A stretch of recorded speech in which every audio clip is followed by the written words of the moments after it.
It's round 2 of the FIM CEV Repsol from the circuit Ricardo Tormo in Valencia. Just over 1 month ago, we kicked off the start of the 2018 championship with mixed conditions and a very different circuit to the one we have here for the second round. As you can see, weather conditions are pretty good out here so far today, a bit windier than we've had over the course of the weekend, and we've got an action-packed, bumper-to-bumper few hours of racing for you. We've got 2 Moto3 races, 2 European Talent Cup races, and slap bang in the middle, we've got 1 Moto2 race as well.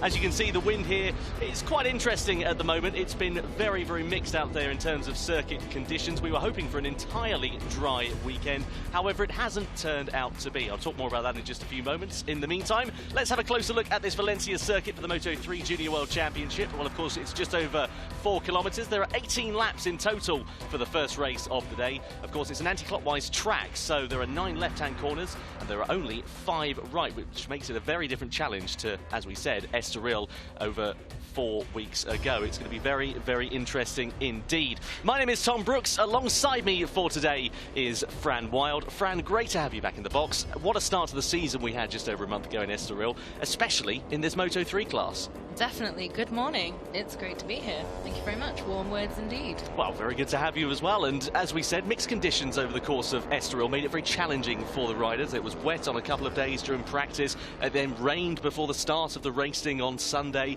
Well, here we were hoping for an entirely dry weekend. However, qualifying yesterday was dry for the most part, but then towards the end of the day, absolutely bucketed it down, didn't it? Yeah, it really did. Yesterday it was pretty horrific, really, in the evening. It was almost like a tropical storm.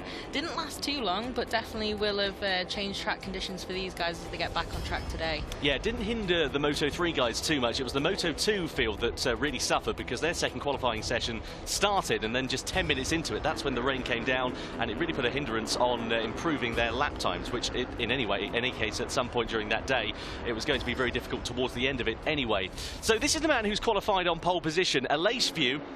We'll go to him in just a few moments' time. In the meantime, we'll have a look at an onboard lap and get a closer look at this Valencia circuit. Fran, we've been here quite a few times over the last couple of years, you especially with GP as well.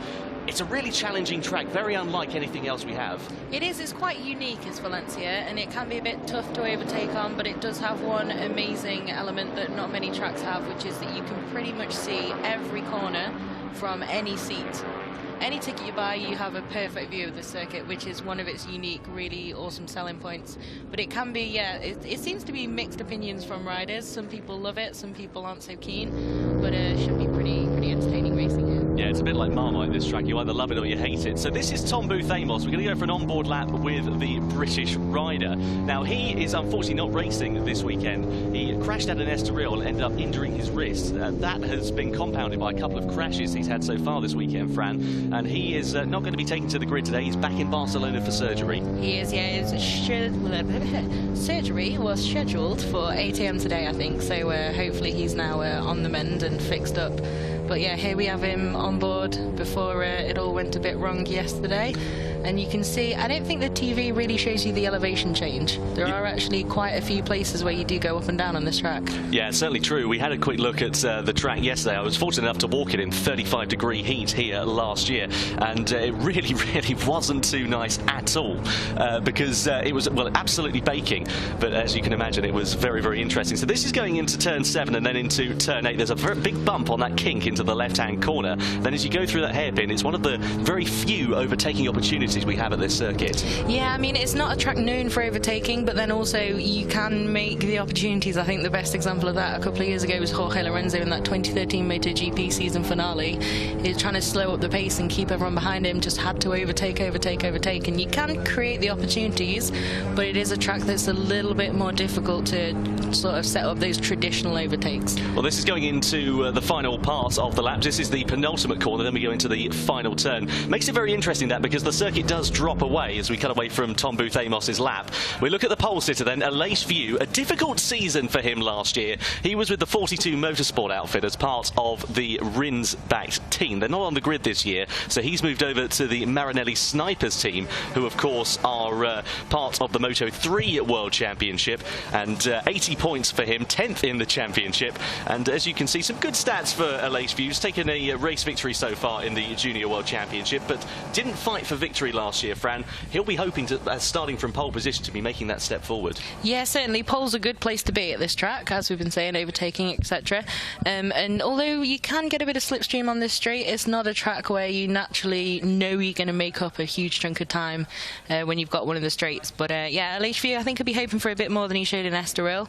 But pole's a good place to start, so he'll be pretty positive, I imagine. Yeah, it definitely is. And what we saw in Estoril in the Moto3 race was really a race of attrition, wasn't it? It was a step into the unknown because the track, of course, was very green. What that means, effectively, there wasn't a lot of rubber laid down. Here we look at LHV once again, and actually an incorrect graphic. It's actually 12th in the championship with 4 points. Sorry for LHV there.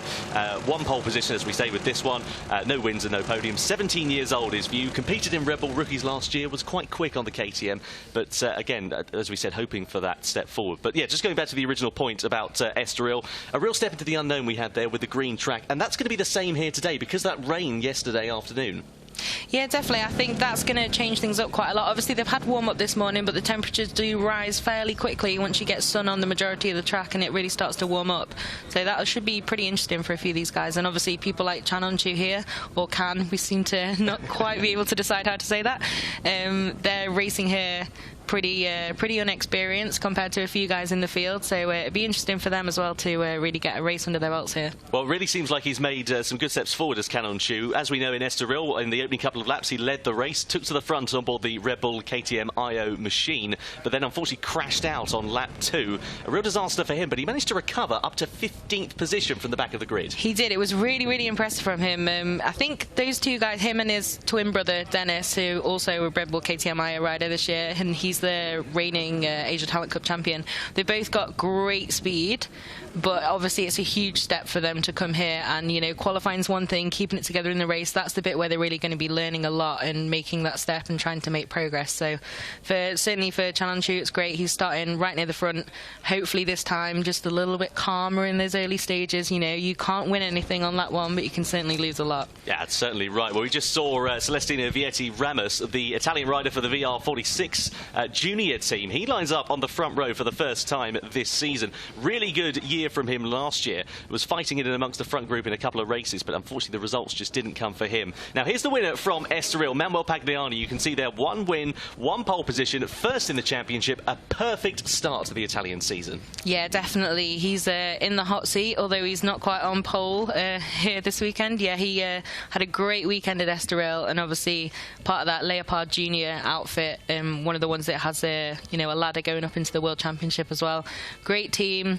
Had some really good speed, good results, and yeah, started the season pretty much perfectly. And it's going to give him the incentive, of course, with the World Championship, because of course the Leopard team are in the Moto3 World Championship, so that's really good for him too. Exactly. Like again with the Estrella Galicia Monlau Mark VDS outfit, they've got a huge load of bikes throughout different championships and categories, and yeah, the CEV for them is an important stepping stone. Like you can see this year we've got Alonso Lopez in the World Championship, who moved up from the CEV last year, and here we have another hopeful waiting to hopefully move through the ranks. Sergio Garcia, of course, he lines up on the middle of the second row, was in the leading group right until 2 laps to go at Estoril, but then unfortunately crashed out of the race. As we said, a race of attrition, quite a few riders going down.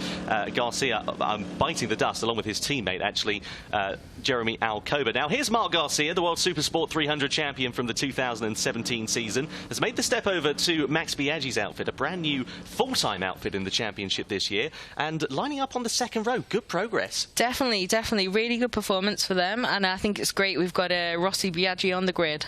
Rivalry set up. Obviously both of those guys have their junior teams in this championship, so yeah, it's always nice, things like that, just a little bit of history to push them along.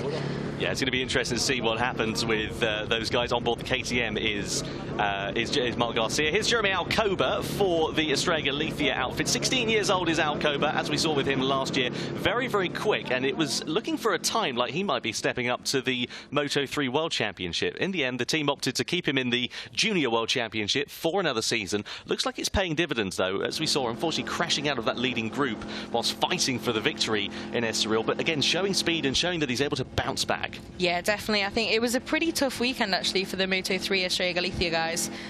So they'll be wanting to get some serious points on the board now, as we have 2 races today as well. There's a lot at stake. And then Somkiat Chantra, he's been pretty impressive so far this weekend. He's the head junior talent team rider on the grid, the 2016 Asia Talent Cup champion. Apologies, I always forget that it's already 2018.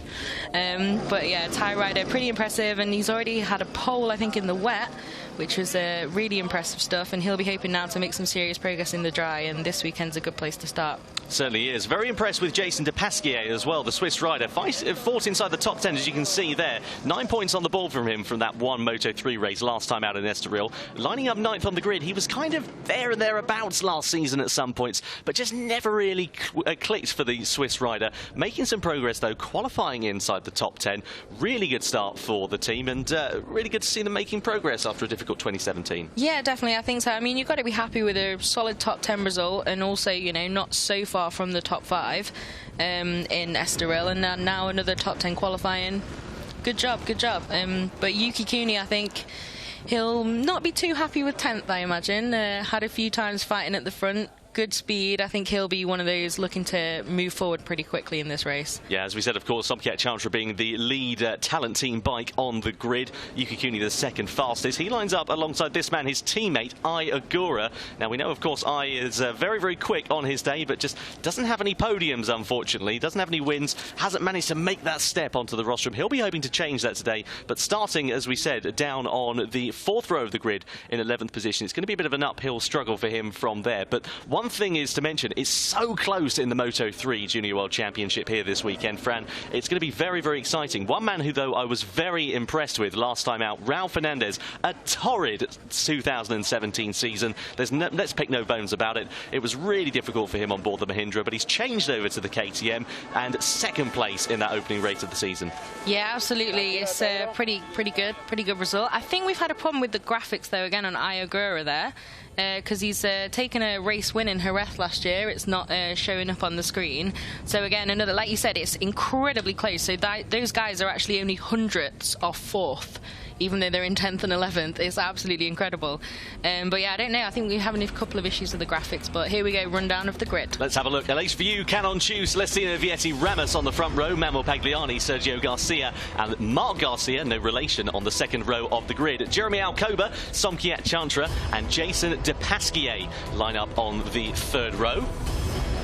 Really good stuff from all of these guys. You can see a plethora of Spanish riders in the first 3 rows of the grid as well. And incredibly close lap times, like we said. So we've got Yuki Kuni, Ai Agura's teammate, and Raul Fernandez on row 4. And then Yari Montella, Gerard Riou, and Ricardo Rossi, again, no relation, on row 5. And then Bruno Ioracci. And then we've further down the order, it goes by quicker than we can keep up. It always does. Koffler, Salak, Salim, Pizzoli, Zanoni, Andreas Perez, Dennis Onchu down in 25th position on the grid. We'll talk about him in just a few moments. Angel Lorente, Danny Valle, more on him as well in just a couple. Charlie Nesbitt down on row 10 in 30th. Nicola Carrero, Tim Georgi, then Alex Ruiz, Alex Toledo, Leon Orgis, and Andrea Cavalieri. He had a big crash as well last time out in Estoril. Hope for the Italian to make some steps forward. And then we have Ivan Moraes, Sasha De Wits, and Kawakami. I'm not going to go for the full name, sorry. Izam Ikmal, Kevin Orgis, Simon Jesperson, Ryan van der Lagmart, and Anthony Groppi bringing up the rear there on row 15. Pretty packed grid here. It's always a thrilling thing to see so many bikes, and especially on a track like this, it's great because you just see bikes everywhere once they've set off. It's certainly true. Yeah, we had 48 riders on the entry list. They had to whittle that down to 44, so 4 riders unfortunately not making the cut for racing here. But we were talking about Dennis Onchu just on the grid there, Fran, down in 25th position. Yeah, it's been a quite uncharacteristically tough weekend for him so far. So I don't know. I think it's the first time we've really seen such a huge gap between him and his brother on the timesheets. There's a couple of times in the Asia Talent Cup, especially at Sepang. Sepang is a venue that Chan On-Chu absolutely dominated. He just left them at the front and was incredible. Obviously, a few secrets to that track, but usually they're fairly close. So Dennis certainly will be wanting to make some quick progress here. And being so small, obviously they're twins but not identical, quite a big height difference. I was watching him coming out the final corner yesterday, and people in the the slipstream, we're still getting left behind. He gets so tucked in on the bike, he can still make a gap on the straight even when he's being followed by some people. So that could work in his favour here. Definitely. He's only about 52 kilos or so, is Dennis Onchu, so one of the smaller riders on the Moto3 grid. Another name you might be a bit unfamiliar with on that grid is Danny Valle. So he is replacing Apiwat Wongtananon. Not 100% sure why Wongtananon isn't here this weekend, but he's been called up into the VR46 Master Camp outfit, Fran. You were down there yesterday, finding out a little bit more information about it as well. Well, yeah, obviously the Master Camp is it's a Yamaha program. It's in partnership with Valentino Rossi. It's basically Yamaha chooses a group of kids to go to Tavullia and get loads of skills and training and different stuff. And Danny Valle, yeah, he's obviously a Yamaha Blue Crew guy in World Supersport 300, and then he's got the chance now to come here and race here. So it'd be interesting to see what he can do, because obviously he's not got the experience on the bike, but he's not so far off, and yeah, we'll see what happens in the race. Yeah, I had a chance to chat to Danny Valle yesterday. He had a grin the size of Valencia after riding that KTM. He was very, very pleased. So here is a lace view then, on board the 81, on pole position. Riders just making their way to the grid. That is your front row, a lace view, Canon Chu and Celestino Vietti. Keep an eye out for the second row of the grid as well. We could see a few surprises as well from the Estrella bikes, as well as Manuel Pagliani. The green flag is waved at the back. Keep your eye on the top left-hand corner of your screen. The lights will come on in just a few moments' time. Here they go, then the red lights are on. We get ready to go racing as they go out, and we get the Moto3 Junior World Championship at Valencia underway. Great start from Vietti Ramos. He immediately gets the whole shot as we head down towards the first corner, and View getting swallowed up there by the two Estrella bikes as well as Canon Chu. Are they all going to peter into the first corner and make it through very cleanly? Well, they're all running wide and extending track limits. Alcoba out wide as well as Fernandez, but at the moment it's still Vietti Ramos who leads the way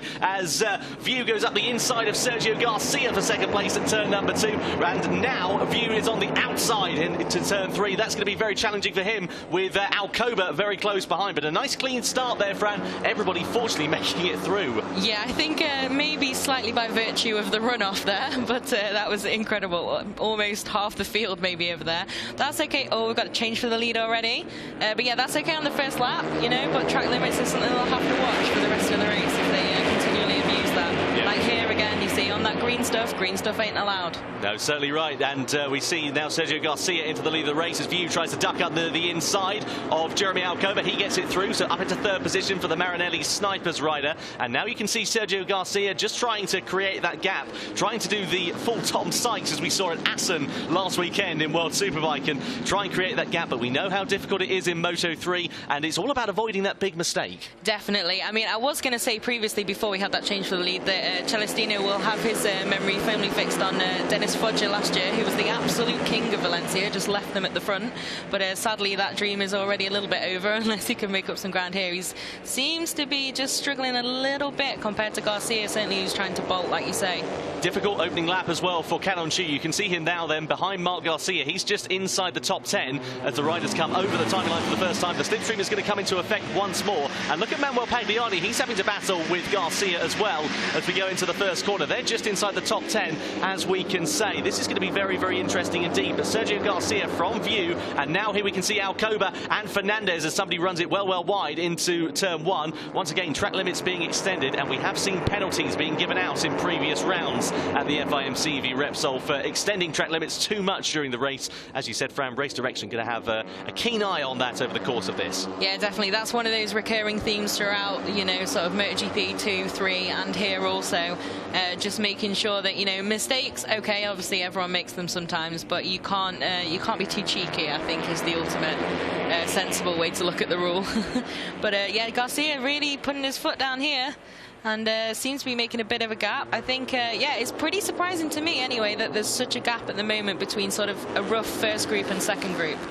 So early in the race. We'll have to see if they settle in a bit more and can catch those guys. Yeah, it's going to be interesting to see what happens over the course of this 18-lapper. You can see there that quite a significant advantage Sergio Garcia already has, right about 0.8 of a second or so as we come through into the final part of the lap. Alace View just leading Jeremy Alcoba for second and third position. Raul Fernandez, then the two Asia Talent team bikes of Yuki Kuni, Somkiat Chantra also in there. Celestino Vietti just losing a bit of ground on these opening couple of laps, and then comes the other Asia Talent Cup bike of Ayagura. Yes, sorry, there we go. There's so many bikes and they all look very similar as well. It's a bit tricky to find out who's I think the junior talent team and the Asia talent guys, it can be a bit difficult. It's like the Asia Talent Cup.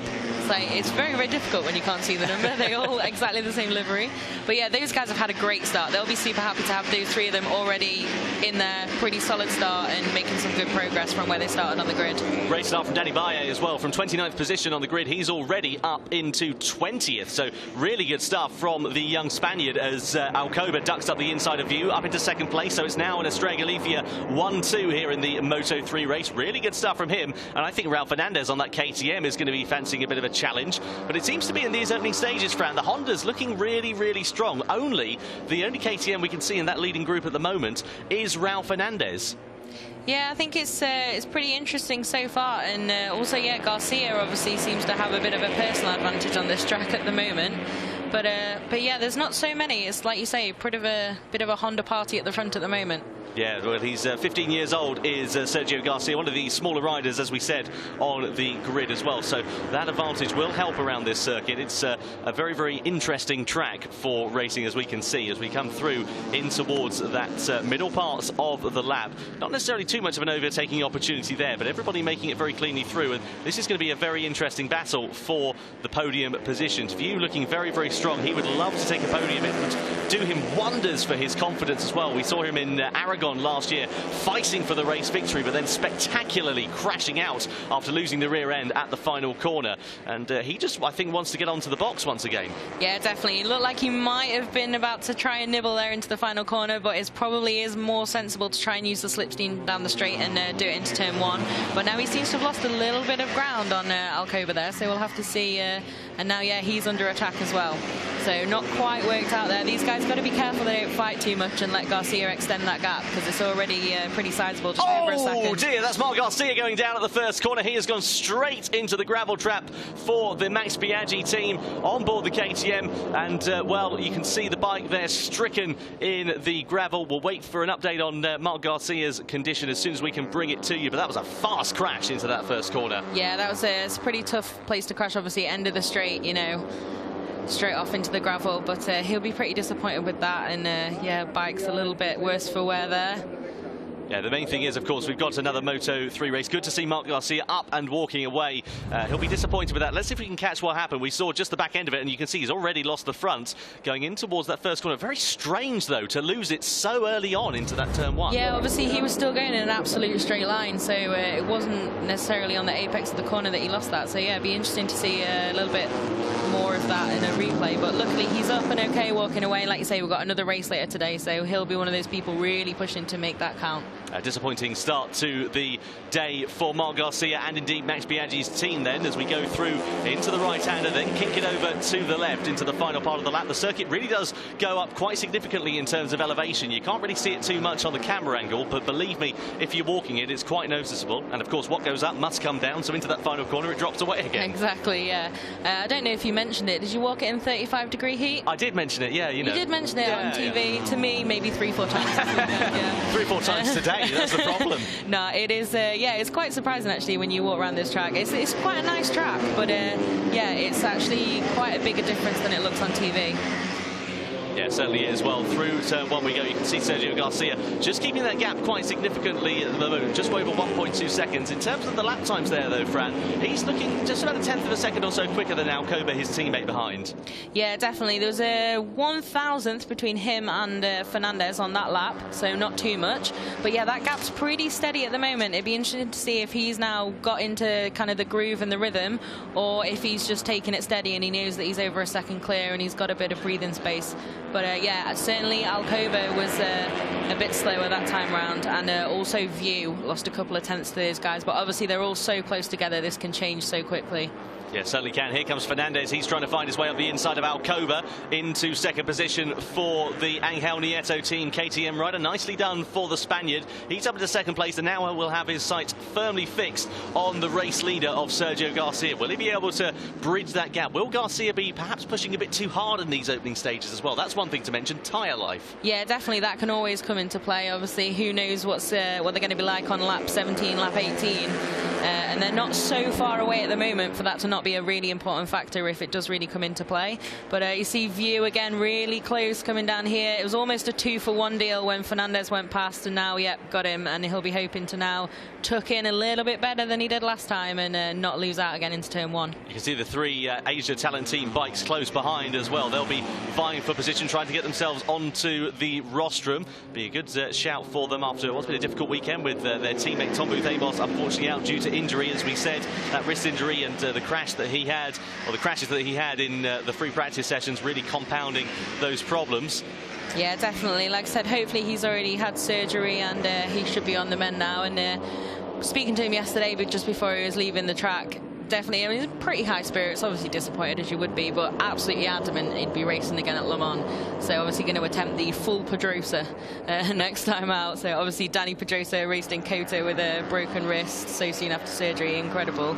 So yeah, it can be done, and Tom Booth Amos certainly seems like he's gonna try it. This is a nice little scrap as well for position. We just saw Vicente Perez leading the charge. He is a bit further back in position though. Bruno Blasio Racci also involved in the mix there as well. Some good stuff from all of these riders. This is just inside the top 20 positions. Some race direction notes though coming in. Rider number 74 with a jump start, and that is Davide Pizzoli. So keep an eye out for Pizzoli. There he is on board the Max Racing team. So it goes from bad to worse in race 1 for those guys. Yeah, definitely. That's a pretty tough start for those guys. One crash out and then a jump start and ride through.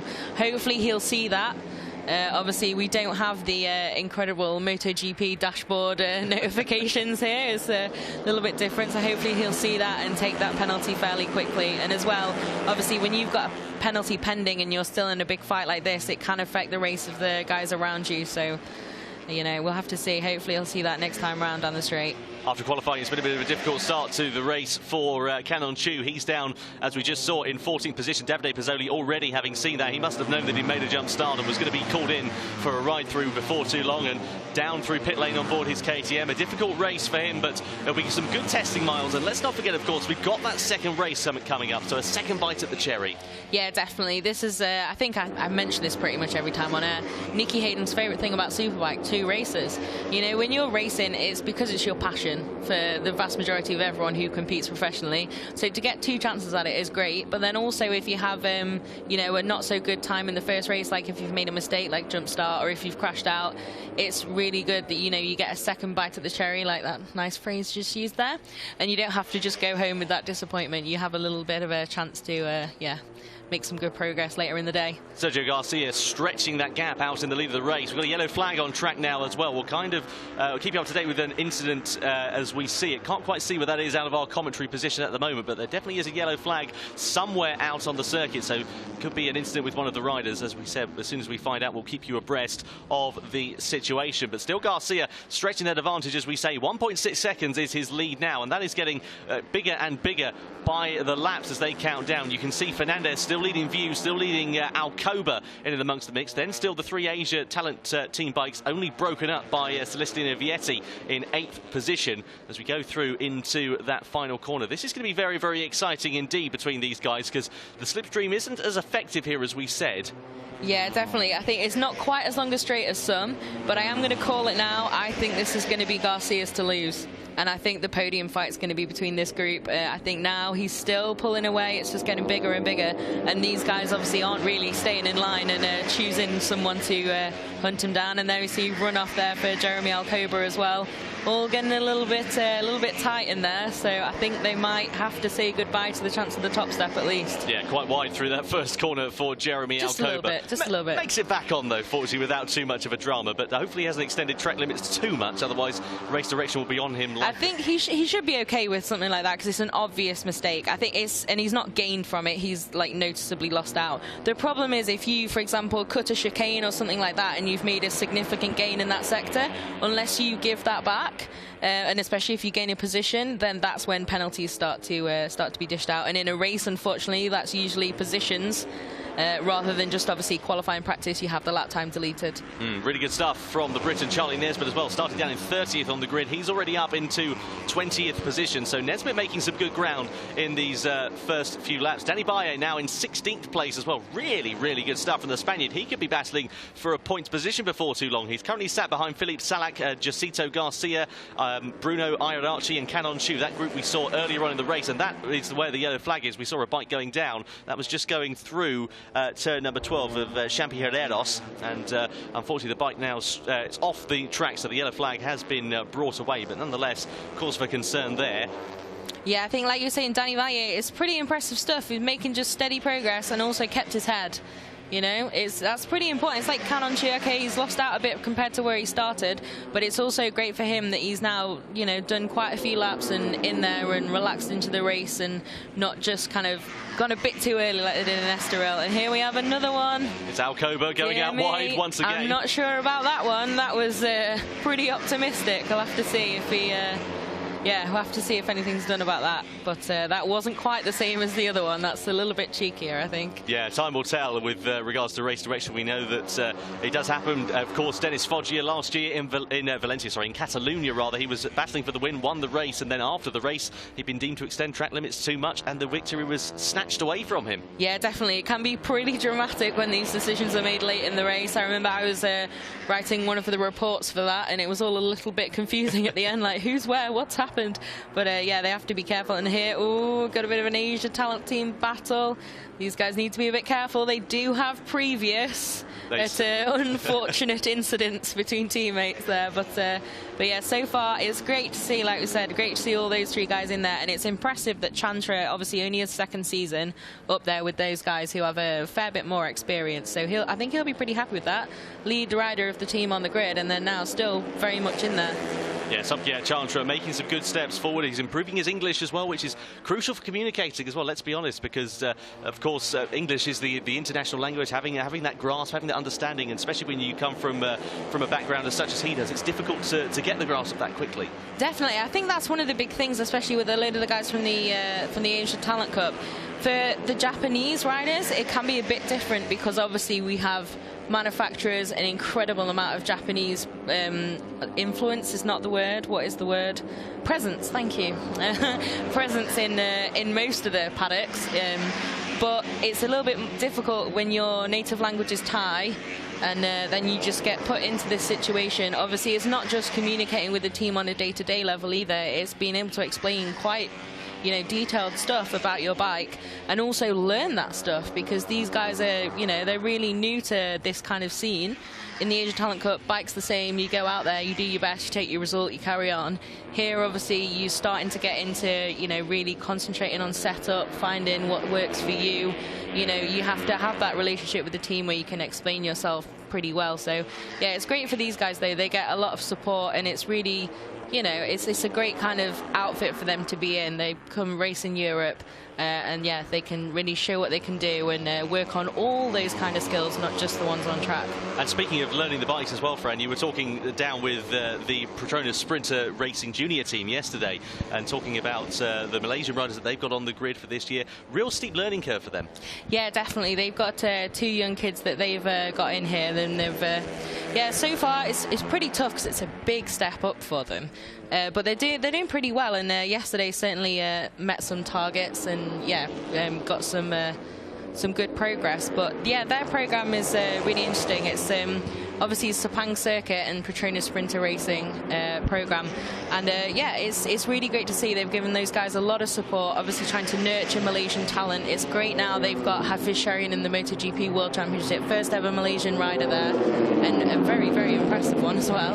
And now, you know, some of the guys that they've got in Moto3.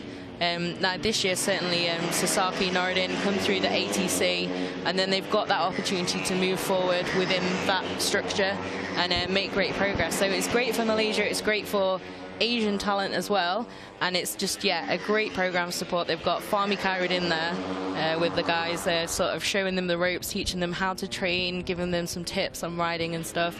But yeah, it's pretty big undertaking when you live in Malaysia and your day job is in Europe. So there's that as to consider as well. But yeah, it's great to see programs like that really giving these kids a sort of ladder to make their careers. Certainly is. Well, 8 laps to go then in this race. Here's this battle ensuing onwards between Ayagura and Celestino Vietti. This is just at the back of the battle for second position, down in 7th and 8th position respectively. Ayagura just winning that duel at the moment, and Ayagura now fancying a snap up the inside of his teammate Somkiat Chantra as well. Does he get the move done? Yes, indeed he does. And that, I'm afraid to say, is Tim Georgi, the German rider for the Kiefer Racing team, who has slipped down the road, the number 7. Let's see if we can see what happened. And a classic front ender. And he ends up tumbling into the gravel trap at, I believe, turn number 8 that was. Yeah, not so bad at least. Looks like a fair, well, you know, slow crash. I say that as though I'd have that and then just get up and walk away. I wouldn't. I'd probably be crying for several days. But, you know, not too bad. Obviously, he looks okay, so that's good. But, yeah, it's a bit difficult for him, I guess. And maybe probably wanting a little bit more. So certainly in race 2, we've been wanting to push on a little bit because, yeah, bit of a tough end to a bit of a tough weekend so far. Yeah, Tim Georgi, of course, raced in the ADAC Northern Europe Cup champion last year and did very well in that, and also made his debut in the Moto3 World Championship, is in the Junior World Championship this year also. So. Yeah, made some serious waves when he appeared in the Grand Prix, yeah, so really, really impressive flashes there. So yeah, like I say, I think we'll be hoping for a little bit more. Hopefully he can put that crash behind him pretty quickly and get back on it later. Well, Sergio Garcia leading the way by quite a commanding advantage now, 4.3 seconds. He has cleared off, as Fran predicted at the mid-stages of this race. Well, he is looking very comfortable to take the race victory. It's really much his to lose now at the moment. This battle still going on for second place, and still Fernandez and View just eking out a little bit more of an advantage over Alcoba, Cooney, Agura and Chantra from behind. This is really good to see, but the riders lining a stirred as well for position at the moment. Yeah, they've, oh dear, we've got one of the Asia Talent Team bikes down there. And Vietti Ramos some sort also. of incident. They're just at the back of that group. Hopefully they can get that off the track pretty quick. Yep. Yeah, otherwise that would be a cause for a red flag, but it looks like they've managed to recover the bike pretty quickly. Is that Ayagura that's gone down? Trying to see from the number, it is indeed the number 32. So Agura crashes out. It was with Ramos as well. Let's see if we can see what happened, and Ramos got it all out of shape. 2 separate incidents then. Maybe, I'm not sure. Maybe there was something before we get the replay there. That's a bit of a strange one, isn't it? Obviously, you have had some incredible tandem crashes at some points. The best one was that Le Mans Pol Espargaro Tito Rabat in Moto2, where they both had the same crash about a metre apart. But I'm not sure about that. But luckily, they both look okay, and I think Celestino Vietti Ramos has got back on the bike and back in the race. So, oh. Regardless, a big shame for him, and that group is whittled down to a few positions. Somebody going well wide and straight into the centre of Valencia at the first corner. Was that Fernandez? Not Fernandez, he's straight at the front of the group, but somebody running straight off at turn number 2. Let's see if we can spot if anybody goes tumbling down the timing sheets, or whether it was perhaps a rider that was lapped or having a technical issue, but can't see anything on screen. And it was the number 36 of Izan Iqbal, the Malaysian rider for the Petronas Sprinter team. Yeah, that's we were just singing their praises, and there we go. Our commentators curse a little bit.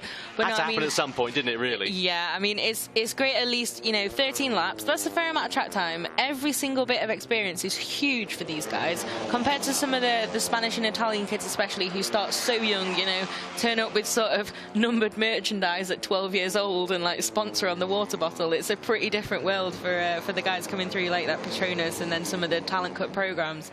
Yeah, I mean, he's got a good amount of experience there, and hopefully be able to finish race 2. I think that'll be the target, just to get some good laps in and get a result under his belt.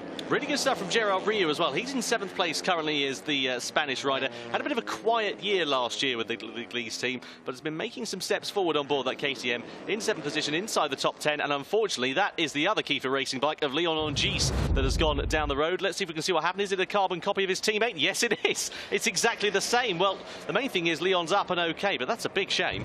Yeah, that is a big shame. It's not been the best week for Kiefer, what with Dominic Egerter as well, cracking his pelvis in that enduro crash at like the Moto2 level with their program. But yeah, that's difficult. That's tough when it's exactly the same situation. So hopefully, again, it didn't look too bad. Hopefully he'll be okay and be able to get back out in race 2. But it's got to be disappointing and frustrating, those guys.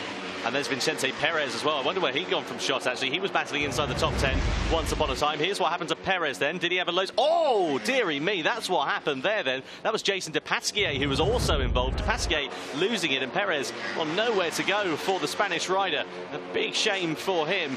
Hopefully they're up and okay. We can see Perez sat there in the box. We'll give you an update, of course, as soon as we have it with regard to Jason Depasquier. But a big shame for him after qualifying inside the top 10. Meanwhile, back to the battle in second place between Fernandez, View, Alcoba and Yuki Cooney. So the Asia Talent Team bikes have been whittled down to just one in this scrap. Yeah, there's one left in this front battle here. It should be pretty interesting. Oh, and he's thinking about it, wasn't he? Yeah, definitely. I think Cooney, yeah, he's had really good pace sometimes, and then just a few late mistakes in races a few times. So he'll want to, I think, take a solid, good top result and some good points, more than necessarily go a little bit too crazy on the final laps. So, well, we saw that especially in Catalunya last year in race 2. He was battling for the victory and then crashed out spectacularly at turn number 4, and that was his race run, unfortunately. He would love to get himself back on the box, but I think just consistent finishes and, of course, battling, honing your racecraft. Yeah, definitely. That's an important part of this as well for these guys. And yeah, I don't know. Sometimes you've got to, it's always that question, isn't it? Is it better to try, or is it better to take a few points, you know? If you're not sort of locked in battle with Andrea Dovizioso throughout the season, maybe you are, you know, more likely to just take that punt on a victory. But also, you know, points and finishes are valuable. And yeah, I don't know. We'll have to see what Cooney does. But I don't know. Raul Fernandez here just seems to look a little bit more comfortable. Cooney really looks like he wants to get past now to start, yeah, battling at the front of this group. Well, with 4 laps to go, it's going to get very, very interesting between these riders as well, because I'm sure the elbows will start to come out before too long. Keep an eye out as well for Jeremy Alcoba. He's not out of this scrap at all. You can see him there just in the background of this group. Lace View takes a big long look over his shoulder. That allows Yuki Cooney to say thank you very much and go up the inside through the kink of turn 8 into the left-handed hairpin of turn number 9. And he's up into 3rd position, so onto the podium for the Asia Talent Team rider. Yeah, I think just checking out the size of the group there, which can be an important thing, especially when you get down to the last few laps. You want to know exactly who you're fighting and who might be trying to overtake you, and also maybe what the stakes will be if you do you know, mess it up a little bit, how many people are going to fly past you. So group of 4, obviously 2 places on the podium up for grabs for those guys. It's going to get pretty interesting, I think, on the last few laps. Already, look, we've only got just over 3 laps to go, and they're all yeah, getting a little bit feisty. Certainly are. Well, Lace View was up into 2nd place, but he ran a little bit wide, had a bit of a moment coming out of that final corner, and that's going to allow, surely, Raul Fernandez to come into the charge. And keep an eye out for Cooney as well. He could get some good advantage from that, and he indeed does go up into 3rd position, demoting Lace View from 2nd down into 4th place in the space of 1 straight. So this is going to be very interesting with now a few laps to go. Into turn number 2 we are. These riders lining a stern at the moment. Canon Chu also making some progress. I think Bruno Iarachi has had some kind of a moment on track. He's tumbled down into 18th position and is going straight down our timing screen. So the 658 Squadra Corsa junior rider is unfortunately, by the looks of things, out of this race. A big shame for the Italian. He had a DNF also in Estoril. A frightening incident for him where the bike got caught under his leg. It looked a bit worrying for a time, but he managed to make it off the racing line without too much drama. Yeah, definitely. Also, there's another performance to really pull out of those just outside the points there. Simon Jespersen, absolutely incredible. Up from almost the back of the grid. There's only 2 people behind him on the grid, and now up into 18th place. Obviously, his first season here. And yeah, that's super, super impressive. Fought for that European Talent Cup last year, and now moved up into here, and also will be in the Red Bull Rookies, I believe. He was the rider chosen from the ETC to go into a Dorna and Red Bull back program to give someone a shot at the Red Bull Rookies. So yeah, that's really, really good for him. Was kind of, you know, obviously it's new for him here, and it'll be a bit of a step up, but yeah, his qualifying didn't quite go to plan, but now really made a dent on the timing sheet, so that's really good. Great to see Den as well, another nationality on the screen. So not so many Danish riders, so it's great to see one coming through. Yeah, Simon Jespersen in 18th position at the moment. Over the timing line we go. 2 laps now remaining. This battle is going to get very feisty indeed. Raul Fernandez still leads the charge. As we cross over, there is on the right-hand side of your picture the 2011 125cc world champion of Nico Tirol. Was talking to him about Moto E as well, and he is pretty confident about that. We'll maybe come on to that a little bit more later on and talk a few things about the Moto E championship. But I was talking to him about Raul Fernandez. He said, yeah, he's just a changed man this year. He looks so much more confident, so much more calm. Now he's got that KTM underneath him. It's just changed his confidence entirely. Yeah, sometimes it's just one of those things, isn't it? Even if it's a mental thing that just frees you with a change to really kind of let it all come together. But certainly at the moment, Fernandez is doing a sterling job and right up in here, and has been largely right in this battle for second and leading it for quite some time now. But again, I'm not sure about View. You'd think if he's looking behind him, he's feeling pretty confident about it, but he is now just at the back of this group, so I'll have to see what happens. Obviously just over a lap to go now. Yeah, it's going to be very, very exciting between these guys, and expect some drama and some fireworks on the last lap. It's Moto3, of course, so we usually do see that happening. And as you can see, just a little bit of a gap coming between third and fourth place at the moment, between Cooney and View for the time being. Meanwhile, Sergio Garcia, a 4.5 second advantage. He's kept that constant throughout the course of this race. 15 years old he is, and well, he looks like he's been racing for about 10 years or so in this championship, because he's absolutely romped away out in front. There we can see Ayagura on the left of your shot, and Alberto Puig in the middle as well. Yeah, it's going to be pretty tough to watch the rest of the race from the box. Not a great feeling. Obviously, that incident earlier really... yeah, it's been a pretty solid weekend for Agura, so that'd be disappointing, but we have another race later, so he'll be hopeful. Ooh, getting pretty close now on the last lap. But yeah, I don't know. I think Cooney's going to try and really bolt for it now. I'll have to see if these guys mess themselves up fighting behind him.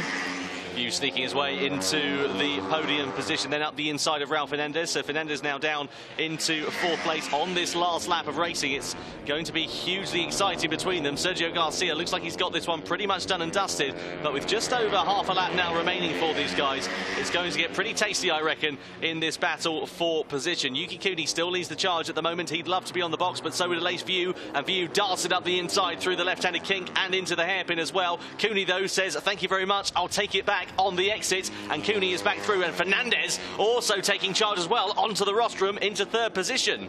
Yeah, that was just overcooked that a little bit. Cooney was completely ready for it, just took him back again there. I think the last corner is going to be pretty interesting for these guys. A couple of them have been lining up moves before and then thought better of it, but last lap there's no chance to think better of it. It's now or never. We're now into the final sector we go, but a little bit wide for Cooney there. Is that going to halt his charge? Sergio Garcia, we're looking at on your screen, through into the final corner. Really good race from him, but the battle for the podium and the battle for second place ensues onwards. We just cut away from it as Jeremy Alcoba was darting up the inside, but Sergio Garcia, a dominant race win for the 15-year-old. He comes over the line and takes the checkered flag, and look at this battle for second position as well. Who is he going to go to on the line? Well, Jeremy Alcoba just manages to sneak it through. Lace View holds on to third place. Raul Fernandez just off the box in fourth position. Sobkiat Chantra in sixth place. We look at Yuki Cooney was in fifth position at the back of that group, so he lost out on that last lap. Gerard Riou is going to lead this charge over the line. In fact, is it Ricardo Rossi actually who makes the gain on the last lap? It is indeed the other Lee's bike. He's up into seventh, Riou eighth, Philippe Salak in ninth, Canon Chu fought his way up into 10th position. So a really, really exciting race there. Yeah, that was pretty crazy in that middle pack there. A lot of riders coming over the line. But yeah, pretty good victory for Garcia. Now I'll go and talk to him about it. Let's wait and find out and see what Sergio Garcia has to say. Really, really dominant performance from the young Spaniard. As we said, we saw some flashes of speed from the number 11 last year. Finished 7th overall in his debut year with one race victory. He's added another to that tally as well. Had several top 5 finishes, but 4 DNFs, including one here in Valencia as well, whilst he was duelling for that victory last year. Well, he's righted his wrongs and he's up on that top step of the box. That'll be very, very good for Sergio Garcia. A huge confidence boost for him. Jeremy Alcoba and Estrella Galicia 1-2 as well. Really exciting. And also Charlie Nesbitt as well inside the points in 14th position. So things to smile about all round pretty much for the Estrella Galicia junior team. At least for you, he'll be happy with that podium in third place after what was a very, very difficult time in the Moto3 Junior World Championship in the 2017 season. Didn't really fulfill his potential. He did in the Red Bull Rookies, finishing second overall and taking a few race victories along the way. But here in the Junior World Championship, it was a difficult time for him. But now he's on board that Honda. He seems to be a little bit more at home. A change of bike, a change of team, and a change of scenery as well is really helping his charge as we go into Parc Ferme with the race winner, Sergio Garcia. What a race it has been for the young Spaniard. Incredible stuff from him. Just wasn't challenged at all, was he? Once he got out in front, he cleared off with a significant advantage. He pulls into Parc Ferme, being congratulated by his team, and I think you can tell by his body language, he's pretty happy with that one as well. There we go, good stuff. Good to see Julian Simon here as well. He's, of course, been testing the Triumph Moto2 machine with the Calais chassis, and also good to see good teammates chatting with one another as well. There's Sergio Garcia, and here is the battle for second place over the line. Jeremy Alcoba just takes it by a whisker. It was incredibly close, actually, between Alcoba and View. In fact, I don't think there was actually a gap between them on the line according to the timing screens. 0 thousandths of a second really does mean it was a lot closer than perhaps that camera shot would suggest. But hugely, hugely exciting for all involved. Great stuff, as we said, for View in Parc Ferme as well. I reckon he'll be pretty pleased with that one after the day is done. Of course, there's another race for the Moto3 field coming up later on this afternoon as well. It remains to be seen whether we'll have a similar feat or things will be a little bit different for them. Have to wait and find out on that one. But a good start to the day of racing in the Moto3 Junior World Championship, showcasing exactly why it has that status. Of course, it's designed to bring riders through into the Moto3 World Championship. And this, of course, is the perfect starting place, all on the same bikes that we would see in the World Championship. Meanwhile, let's go now down to Parc Ferme. Sergio Garcia is talking to Fran Wild about his race victory, a dominant performance from the young Spaniard.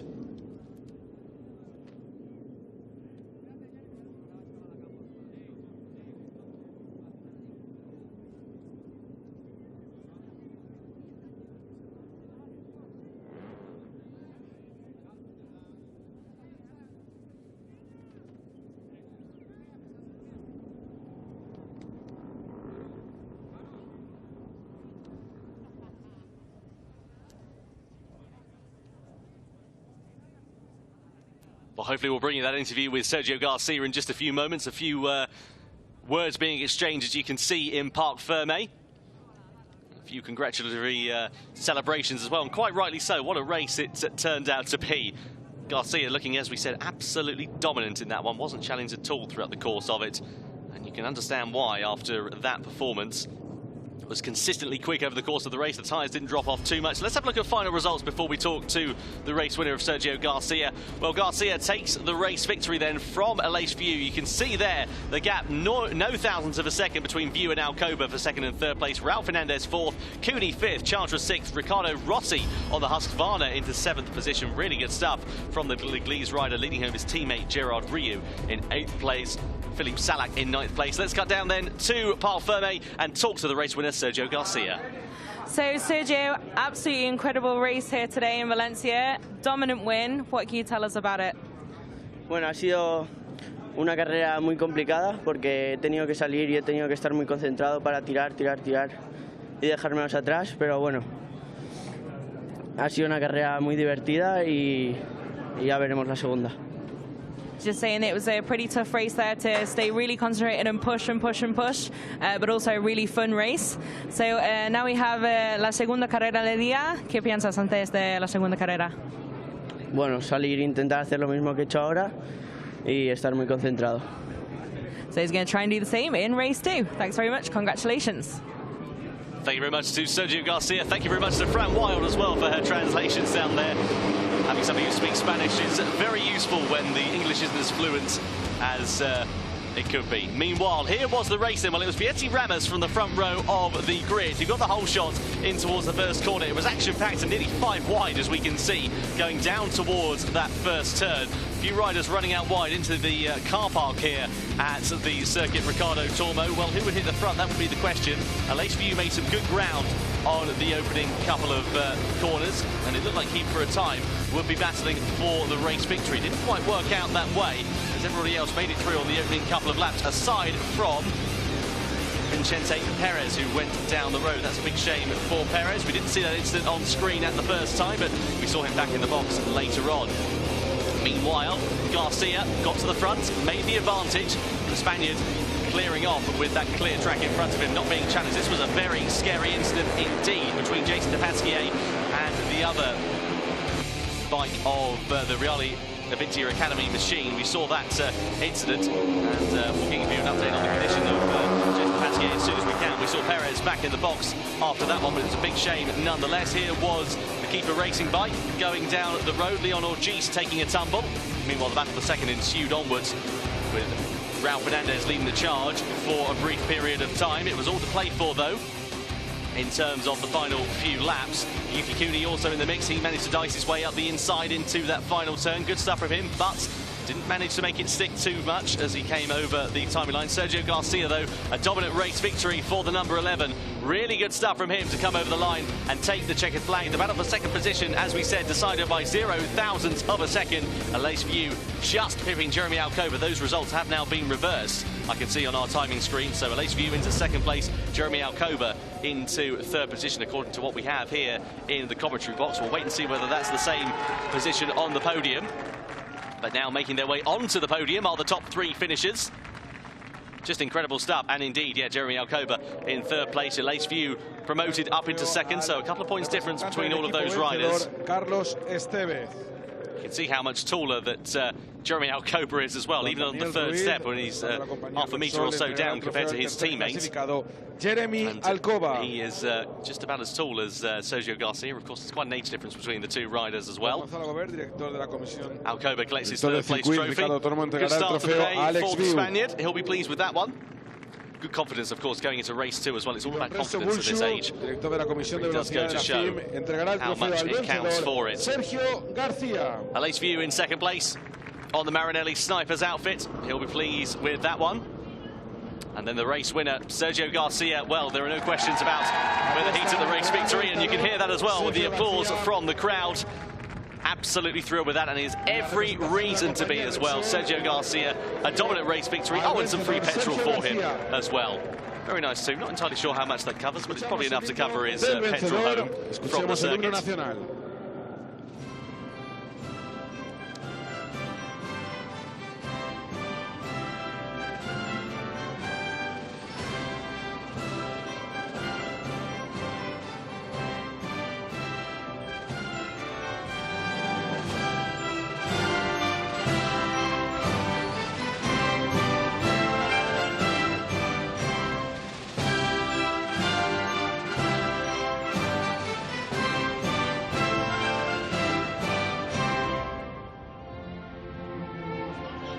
Un aplauso a los tres pilotos. And there's your podium, an all-Spanish lineup for the first race of the day.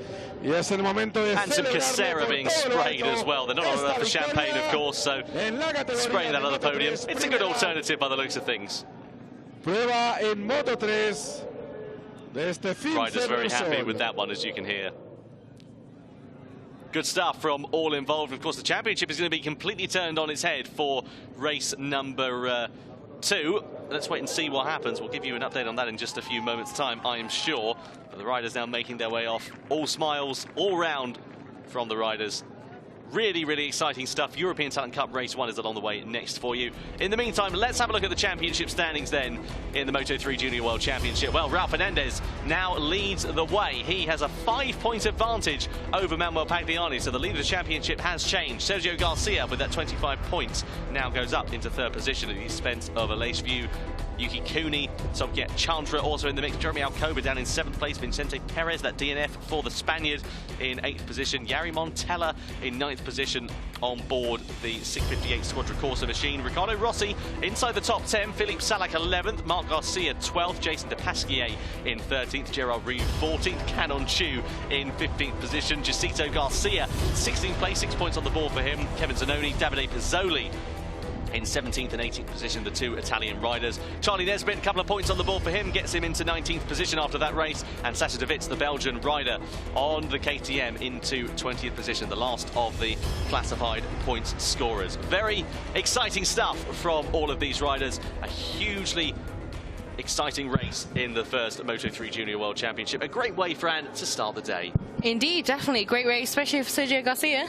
But yeah, good battle for second there. Hopefully they'll be wanting to really close that gap down later. So obviously he was pretty happy in part FIM. I didn't realise he didn't speak English, so a little bit of a off-the-cuff translation there. Hope that made good sense. Well, absolutely fantastic stuff in the Moto3 Junior World Championship. European Talent Cup is on the way in just a couple.